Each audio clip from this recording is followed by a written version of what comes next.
চট্টগ্রাম সহ দেশের বিভিন্ন এলাকায় দেখা গেছে রমজান মাসের চাঁদ। আগামীকাল থেকে শুরু হবে রোজা। সন্ধ্যায় বিষয়টি নিশ্চিত করেছে জাতীয় চাঁদ দেখা কমিটি। ইসলামিক ফাউন্ডেশনের সভাকক্ষে কমিটির বৈঠক শেষে এ তথ্য জানান ধর্ম উপদেষ্টা ডক্টর আ.ফ.ম. খালিদ হোসেন। তিনি জানান ২৭ মার্চ দিবাগত রাতে পালিত হবে পবিত্র লাইলাতুল কদর। বছর ঘুরে আবারও দেশের আকাশে দেখা গেছে পবিত্র রমজান মাসের চাঁদ, যা জানান দেয় রোজা শুরুর বার্তা।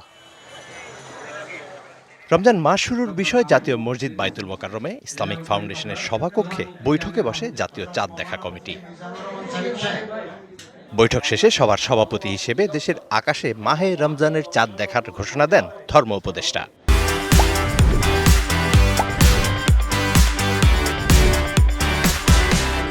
প্রাপ্ত তথ্য নিয়ে পর্যালোচনা করে দেখা যায় যে বাংলাদেশের আকাশে পবিত্র রমজান মাসের চাঁদ দেখা গেছে।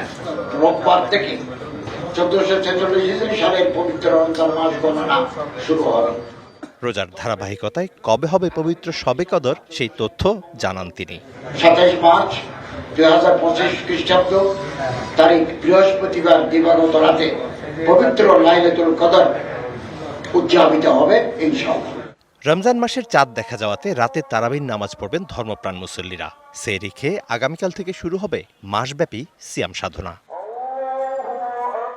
Mizan Ahmed, DBC news, Dhaka.